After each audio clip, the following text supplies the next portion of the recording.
Birthdays కానీ anniversary కానీ celebration ఏదైనా సెలబ్రేషన్ స్క్వేర్ లోని ప్రైవేట్ థియేటర్స్ లో అన్ని రకాల సౌకర్యాలతో సెలబ్రేట్ చేసుకోండి. అదో పోలీస్ స్టేషన్. ఎస్ఐ గారు సీట్లో కూర్చొని సెల్ ఫోన్ చూసుకుంటున్నారు. ఇంతలో ఓ జంట తమ ఇద్దరు పిల్లలతో కలిసి సార్ రూమ్లోకి ఎంటర్ అయ్యారు. ఆ ఇల్లాలి చేతిలో హారతి, ఓ స్వీట్ బాక్స్ చూసిన ఎస్ఐ గారికి ఎవరో తనని సన్మానించడానికి వచ్చారనుకున్నారు. హుందా తన మొలకబోస్తూ లేచి నిల్చున్నాడు. సన్మానానికి రెడీ అయ్యాడు. అయితే వారు ఎందుకు వచ్చారో తెలుసుకున్న తర్వాత మన్ను తిన్న పామయ్యాడు. ఇంతకీ హారతి పళ్ళెం పట్టుకుని వారు ఎందుకు వచ్చారు?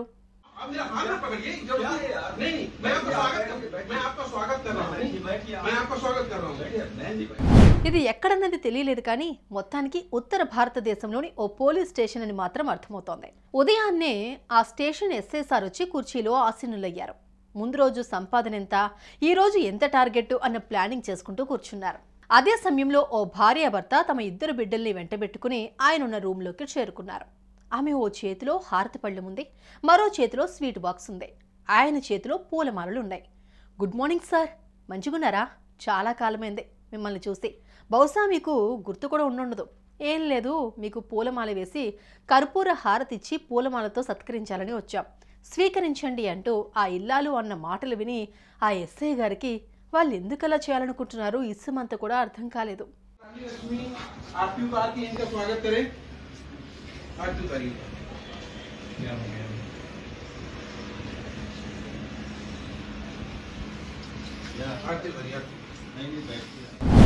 ఈ హడావుడి చూసి దొరగారి ఛాంబర్లోకి వచ్చిన ఓ హెడ్ కానిస్టేబుల్, మేడం ఎందుకు ఈ సన్మానం అంటూ క్వశ్చన్ వేశాడు.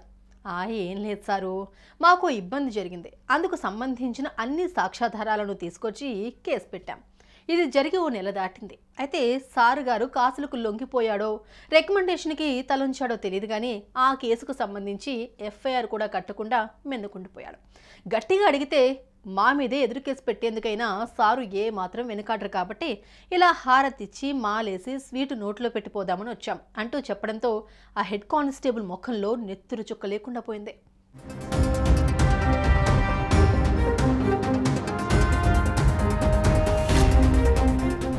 అప్పటిదాకా డైలమాలో ఉన్న ఎస్ఐ గారు ఈ మాటలు వినడంతో డంగైపోయారు. దెప్పి పొడుపులనే చెప్పుతో కొట్టేంత పని చేసేందుకు వచ్చారని గ్రహించేశారు. ఆ వెంటనే గెట్అవుట్ ఫ్రమ్ హియర్ అంటూ గర్జించారు. అతని అరుపులతో అక్కడికి వచ్చిన చిన్నారులు గజగజా వణికిపోయారు. ఇంత జరిగినా సారీ, ఏదో పొరపాటు అయిపోయింది, మీకు న్యాయం చేస్తా అంటూ ఒక్క మాట కూడా అనకుండా తమ మీద దౌర్జన్యానికి దిగేందుకు ప్రయత్నించిన ఎస్ఐ గారి తీరుకు కన్నీటితో ఆ రూమ్లోంచి బయటకొచ్చారు. ఇంతేలే, నిరుపేదల బతుకులు అవి ఏనాటికి బాగుపడిన అతుకులు అనుకుంటూ మెల్లగా తమ ఇంటి వైపు కదిలారు.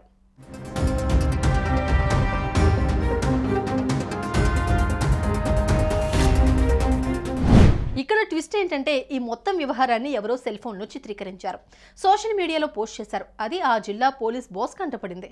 ఆ ఎస్ఐ గారు సస్పెండ్ అయ్యింది, ఇంటికి వెళ్లాల్సి వచ్చింది. Yes, that is power of social media.